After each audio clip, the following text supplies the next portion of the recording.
Hello, this is Supply and Demand Section D lecture. Our prioritized center is Economic Center 15, and objectively, we're going to analyze how surpluses and shortages impact supply and demand.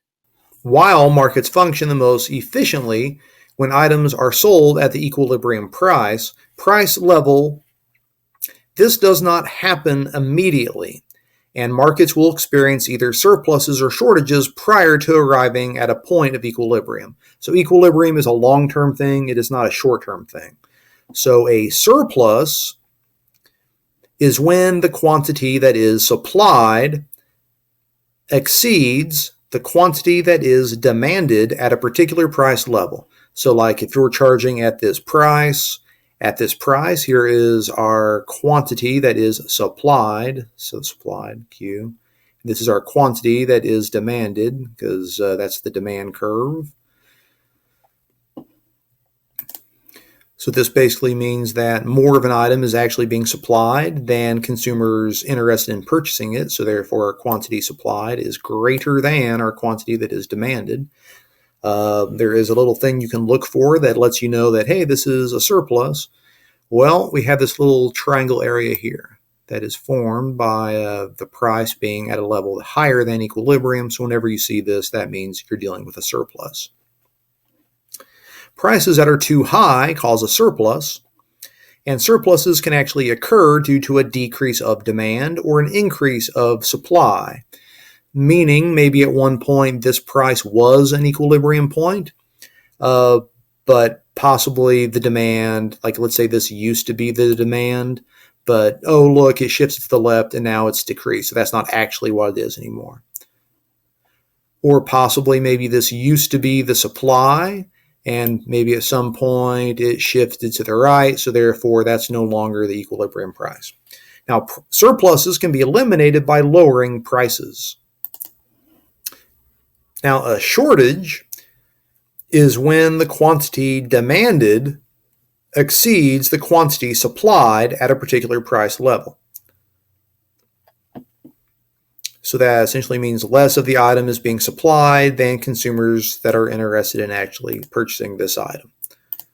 So essentially the quantity that is demanded, which here's the demand curve, that's the quantity at that particular price, exceeds the quantity that is supplied. So again, here is the supply curve, that's the price and that supply, so therefore the quantity supplied. If you're looking for a little visual cue to let you know you're talking about a shortage, well, we're looking for a triangle again, and this time it's going to look like this. So whenever you see that, that means you're dealing with a shortage. So prices that are too low cause a shortage.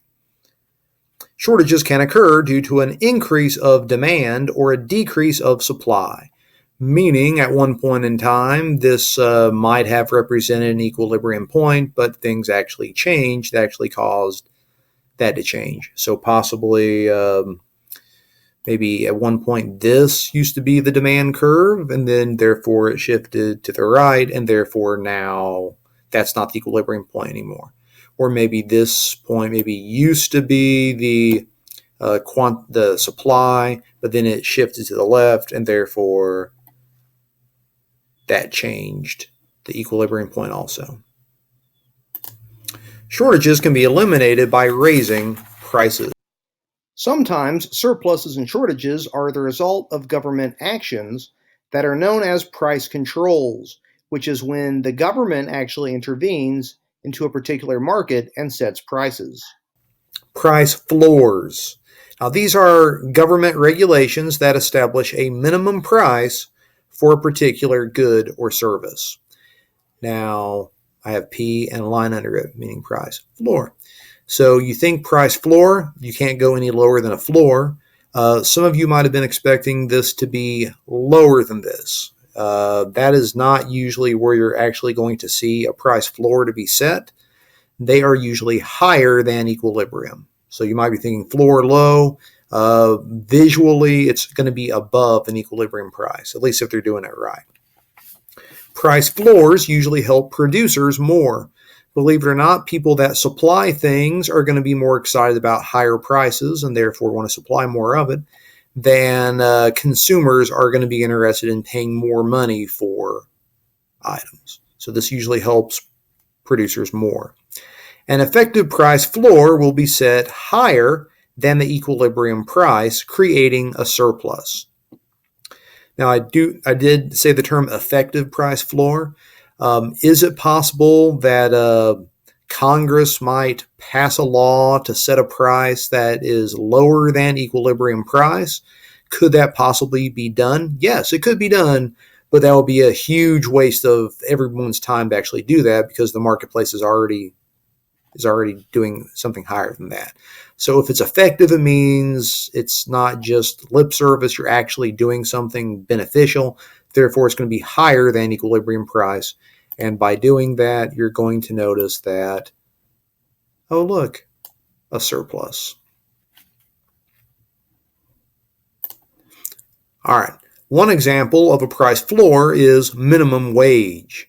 So to kind of describe how this actually might work, so most of the time you actually think of yourself as a consumer. It's common, but when we talk about minimum wage, you're actually not a consumer, you're actually a producer, and therefore you are supply.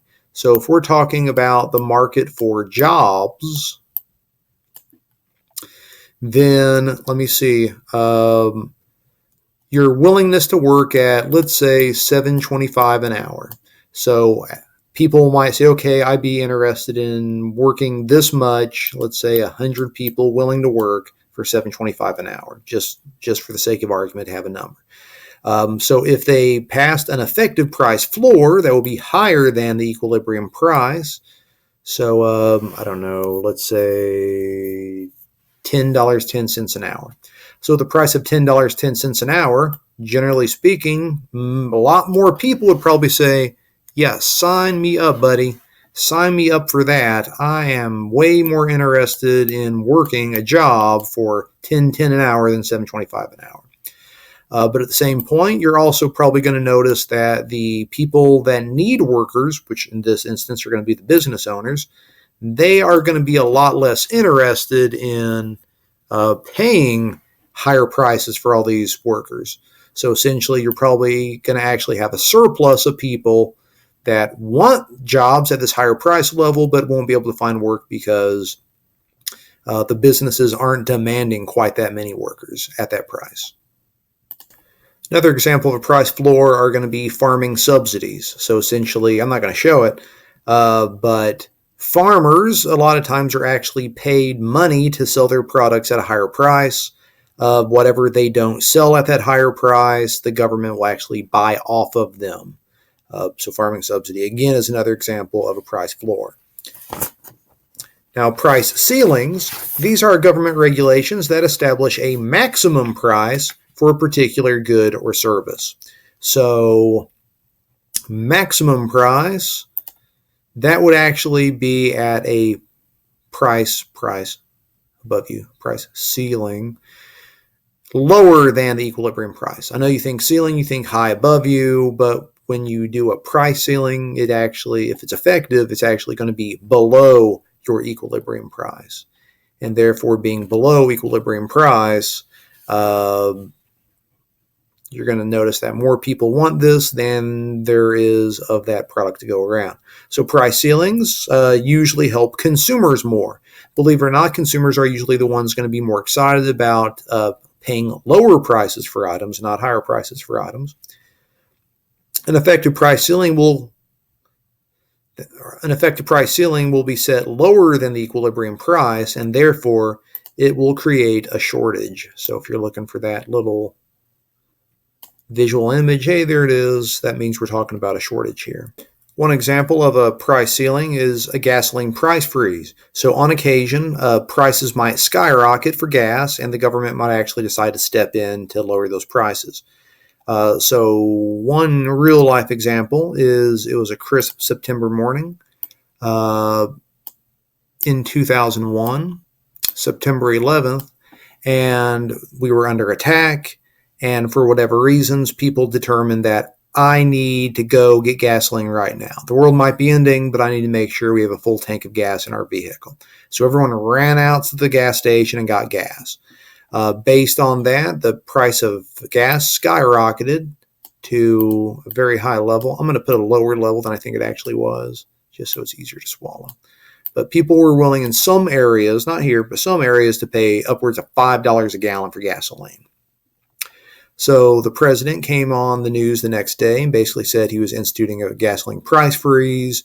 Whatever gas prices were on September the 10th, gas stations had to charge that price because they felt like they were gouging prices. So basically that set the price at a much lower level than what proved to be the equilibrium point. So I think gas prices were probably at that point in time closer to about $1.35 a gallon.